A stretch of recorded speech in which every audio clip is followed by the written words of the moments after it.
Arch Oboler's Plays.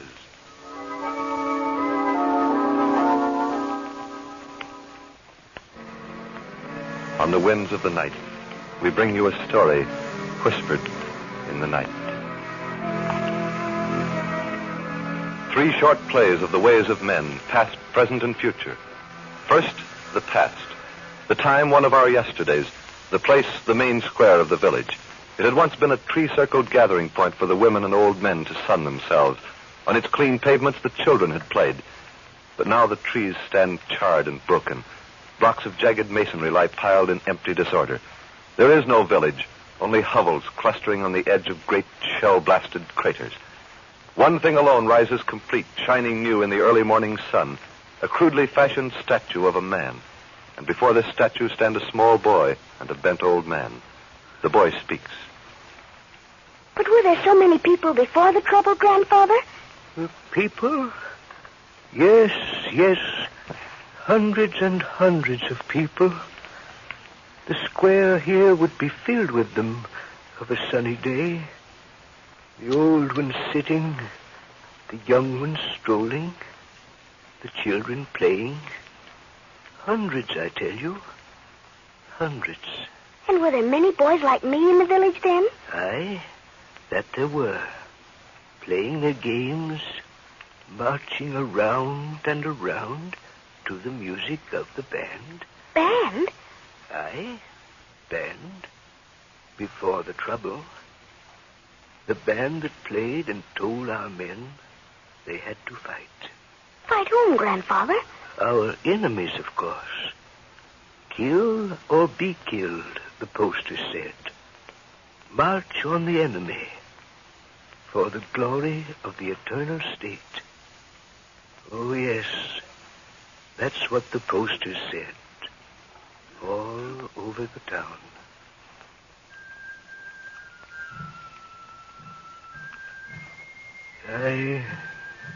It's as if I hear them now.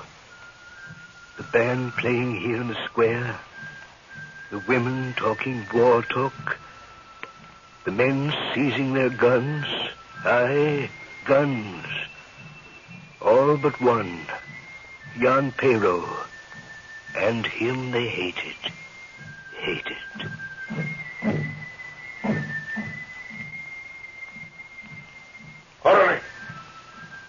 Orderly! Yes, Commandant. That confounded band. Shut the window. Yes, Commandant. Now then, young men, we will settle your case. I am waiting, Your Excellency. Speak only when I tell you to. As you say, Your Excellency. Your name? Jan Pero. Occupation? I am a farmer. My land is just beyond the furthest hill. Family? Wife and child. According to this report, you have refused to join the armies of the state. Is that true? I have never denied it. Then what they say is true. You are afraid to die. Give me a reason to die. Reason?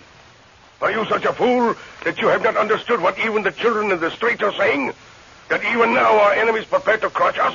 That is what they say. Enemies! They must strike them down. They must attack for the glory of our homes and wives and children. It's such an old tune. Eh? My father and his father before him danced out his life to it. But our enemies prepare. They hate us. Men, women, and children. But why do our enemies hate us? Because... I'll tell you. Because of that great victory won in my father's time. And in that victory were sown the seeds of this new war you ask me to die in. Oh, don't you understand? Silence! Orderly! Where, Commandant? The Burgermeister. Send him in. Run, Commandant. Your Excellency, I know I'm only a farmer. No, but I won't listen to you, Jan Pero. I know your sort. Talk, until a man's head spins in the middle like a top. Burgermeister, Your Excellency. Come in, Burgermeister. Come in. Yes, Your Excellency. Whatever I can do for you. You can do nothing for me. Here is your Jan Pero. See that he listens to reason. I give you 2 minutes. Well, Jan.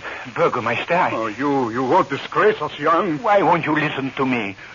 If we fight, There will be no victory. Oh, we'll win a glorious victory. I say win or lose, there will be no victory. The hatred fighting breeds does not die with a victory. It lives on in the hearts of the defeated. Protect your home and loved ones, Jan. But we have not been attacked. No, Burgermeister. Protect my son and my son's sons from dying. That's what I'll do. I will not fight. I will not fight. I will not fight.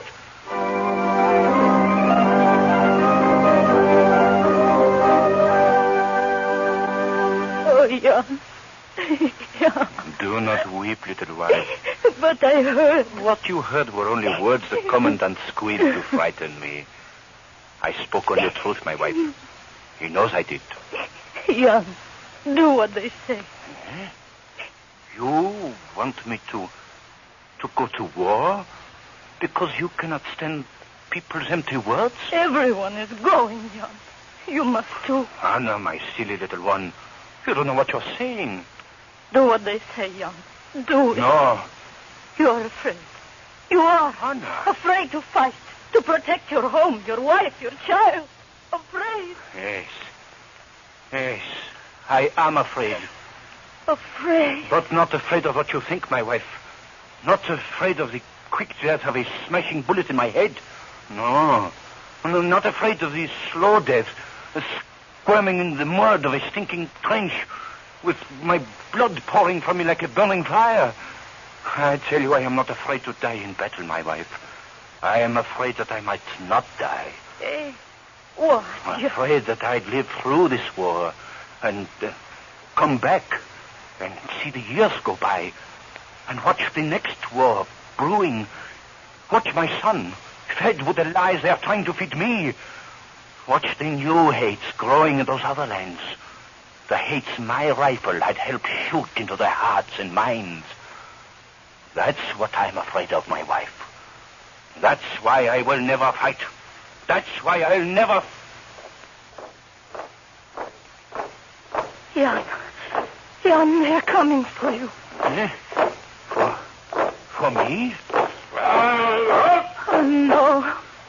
Young fellow.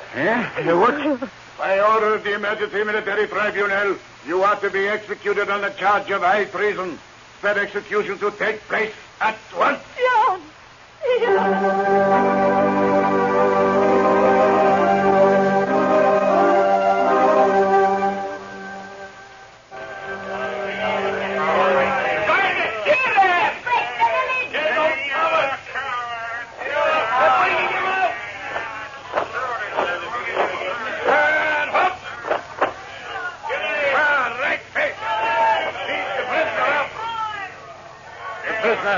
Commandant.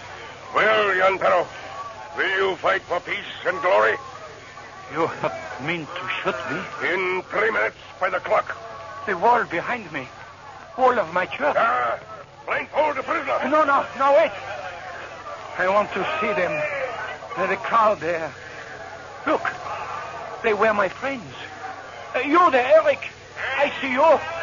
Why do you call me names? We were in school together. You were my friend. Please understand me. You there, Hans. Remember the long talks we had together of beauty and a brave new life? You, Hans, tell them what I mean when I say that word. No, they will not listen. You see, Commandant. Look at them. My friends. Even the thought of war. And already they are not men of the soil, men of the shops, but things of hate. And that hate will not stop when the terms of peace are signed. It cannot stop.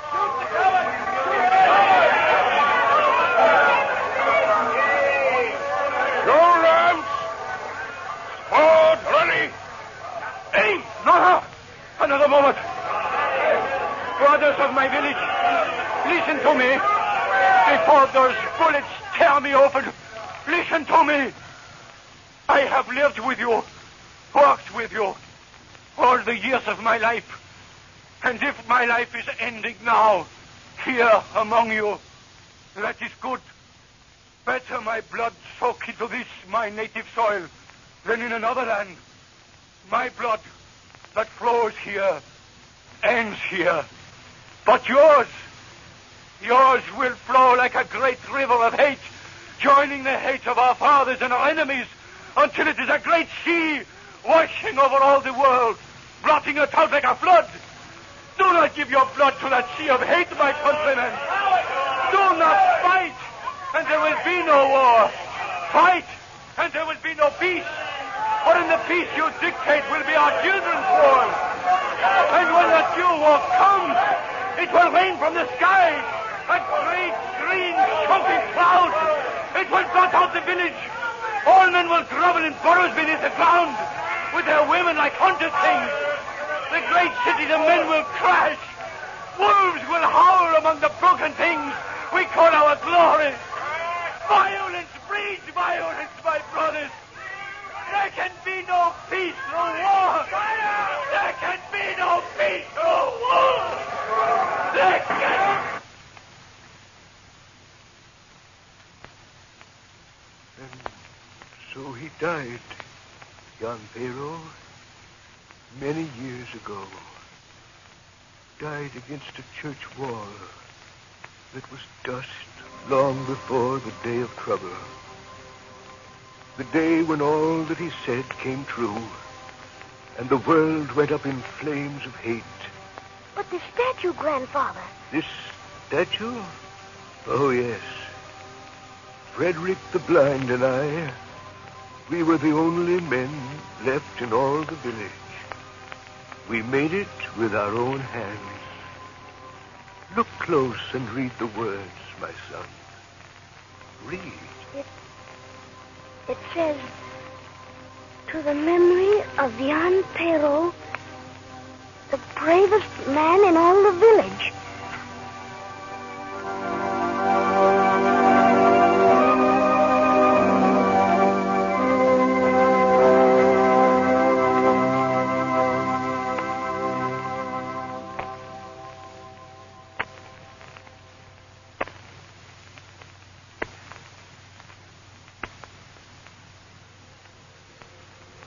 And now the second in our short plays of the ways of men. A story of the present. The scene aboard the U.S. destroyer Liberty, somewhere in the Mediterranean. It is dusk. The usual disciplined calm of the battleship has been broken for the past half hour by a minor tragedy of the sea. In the heavy fog, a small fishing skiff had been cut down by the lunging prow of the destroyer. At the moment, the senior officer is making his report to the commandant.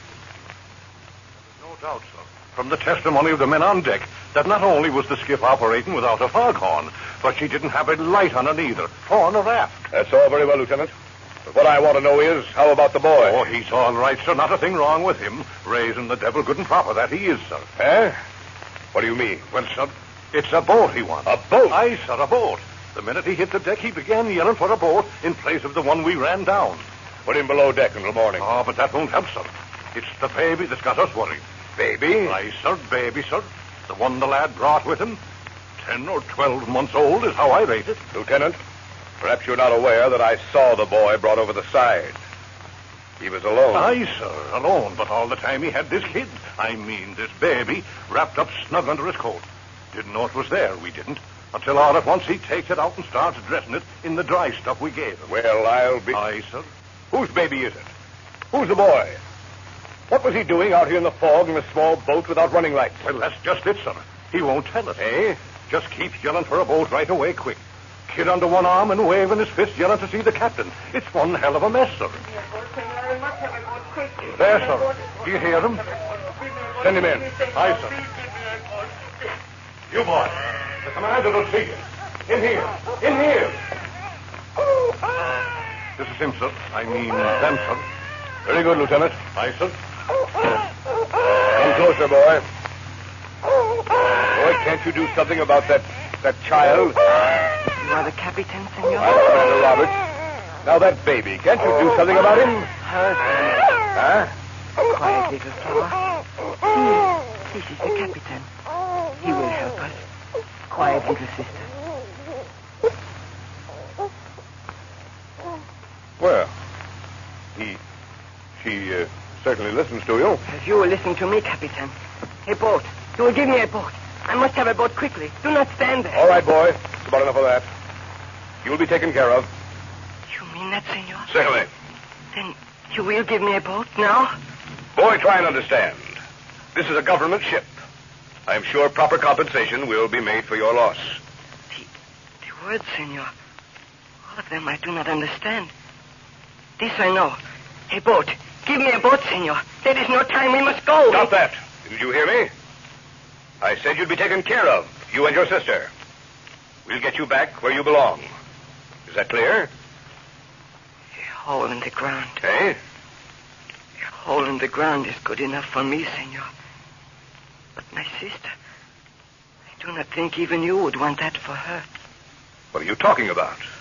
You said you will take us back where we came from. Well? The bombs made great holes, senor.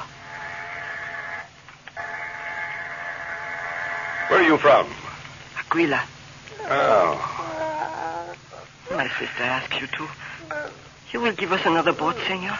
Your family? I told you, senor, I told you. Hole in the ground. I'm sorry. Aquila. It's 200 miles from the sea. Battle area. Boy, how did you manage to... You don't mind answering a few questions, do you? Questions? Questions, senor? You ask me? No. I have questions I have wanted to ask for many days. You have gray hair. You are old. They always tell me the old are wise. So now you tell me, senor. What? Senor, why did they die? Oh. Well, it's a war, boy. Difference of ideas. Someday you'll understand. Understand, senor? What is there to understand? Have they understood to milk the cow? Jimenez understood how to make baskets to sell in the marketplace. Teresa, she understands how to beat the clothes white on the stones of the river. Juana, how to take care of her 5 children. But war, senor. It was so good in our village. The sun so bright, the air so clear. What had we to do with war? Make me understand, senor. Why are they all dead? Well, civil war, as I said, difference of ideas. How can I explain? My papa told to me many things. He talked to me of a world where men think free and talk free, where everyone has his own land, not too much, and men are like brothers. Is this why my papa is dead, senor? Is this why bombs drop from the sky? Boy, listen to me. No, senor. You do not know. You are not wise. No one who is old is wise. I must go. Hey, boat, senor, give me my boat. Boy. Listen to us, senor. Our village was full of such laughter. Where is it now? Only Maruja and me. But her I take away to some place where there is nobody old and wise to drop bombs on her. So that's where you were sailing. See. We came so far until I found the boat. Then the sea. We were so happy. All at once your ship, so fast, I could not get us out of the way. She is so little, senor. So pretty. When she is afraid, she never cry. Just look at me like she say, brother, you take good care of me. And I will take it. I will. Give me a boat, senor. Give me a boat. All right, boy. It'll be all right. Senor? This is your boat. Mine? I'll take you to a place where God willing, you and your sister will be safe.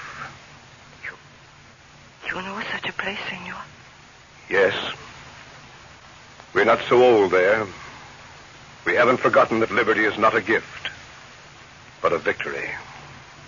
Look, senor. She has gone to sleep, my sister.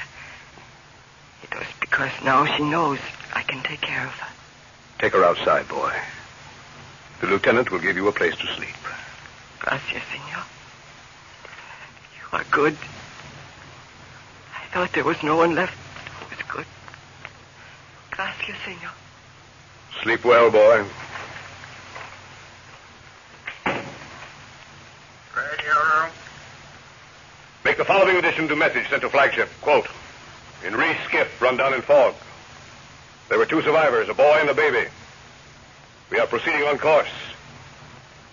We are taking children home.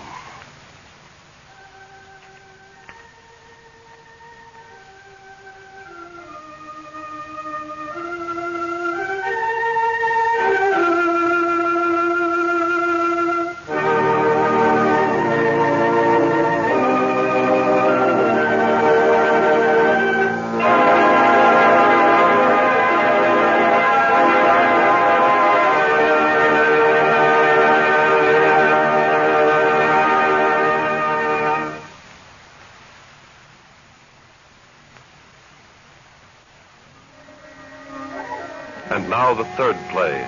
The time, 20,000 years from tomorrow.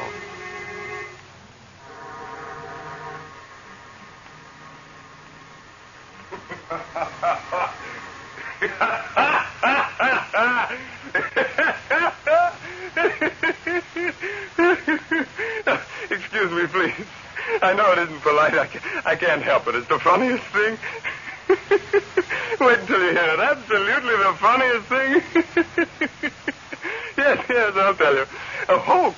He tried to play a hoax on me, telling me it was an authentic record of their times and expecting me. Me to believe. No.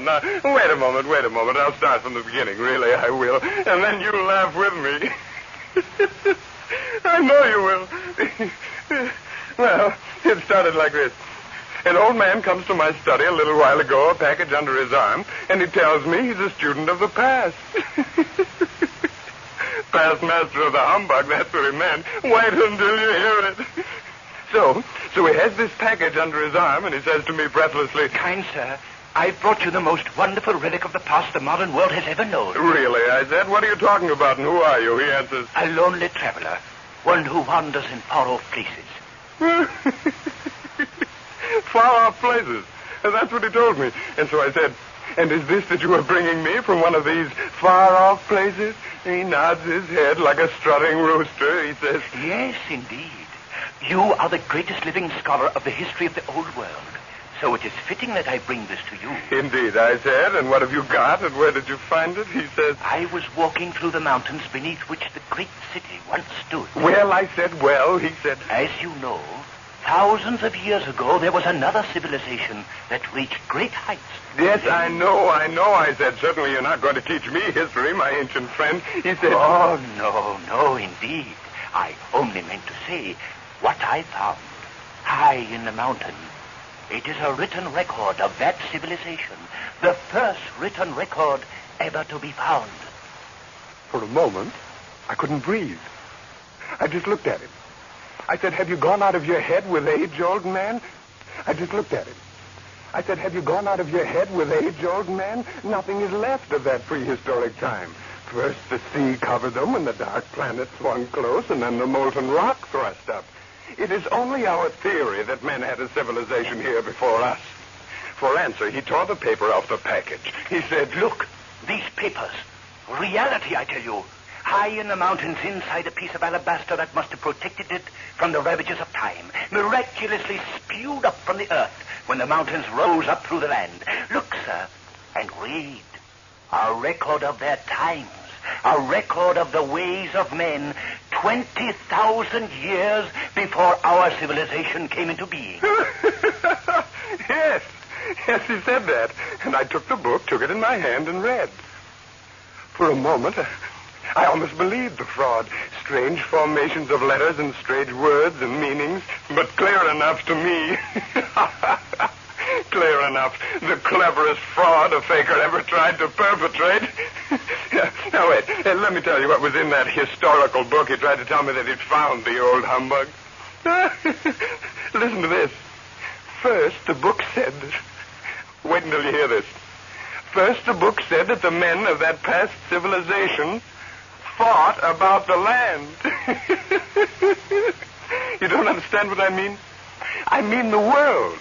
They fought each other, maimed each other, bled each other over who owned what pieces of the world. Did you ever hear such nonsense? They knew how large the world was, and they knew how many men were in it. But instead of dividing it up fairly, or all owning together as one, they fought each other. Yes, bloody wars for years and years. Did you ever hear such humbug history? And that isn't all. The book said that they fought each other over race. Yes, race. The book says the word means the difference between men. And then the book said that all men had the same origin. And yet,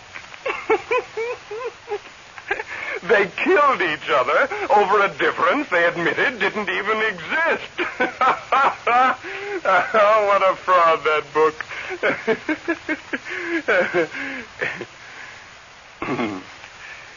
And a man walked that world for a little while who said, "For the glory of God, peace on earth." And he spoke truth. And men listened and said, "We believe." And then went out to murder with bright music playing. Music, I tell you. And then a little man arose who said, "For the glory of the state, war on earth." And he spoke lies. And men knew they were lies, and he knew they knew. But again they went out to murder with the music playing. And here's the funniest. Other men saw what was happening. And they said, "Let them kill. It is not to our interest." And the flame of murder came closer.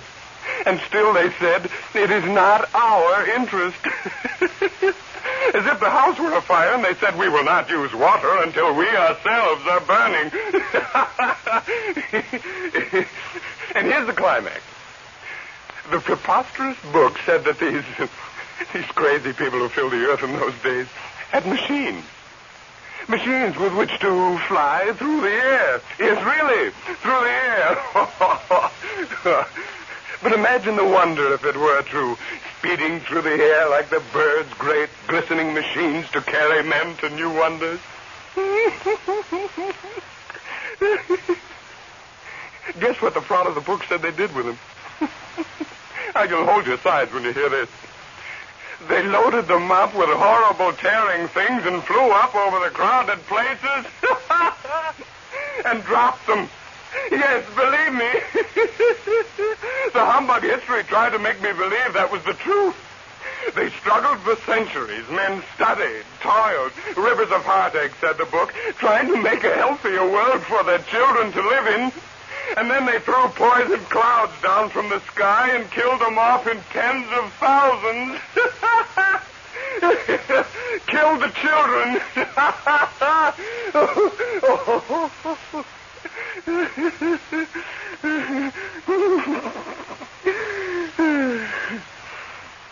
Isn't it all a joke?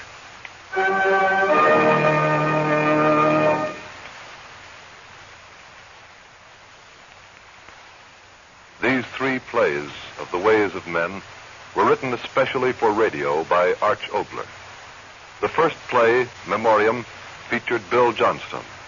The second play, Soul Survivors, Jack Kelk and Ray Collins. And the last play, Humbug, featured Raymond Edward Johnson. Next week, we bring you Mr. Important, a sentimental fantasy with Mr. Martin Gable.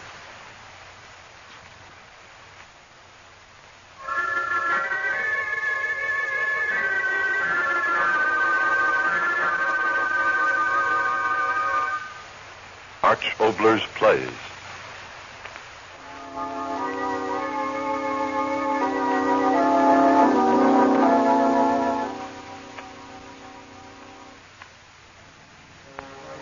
On the winds of the night, we bring you a story whispered in the night.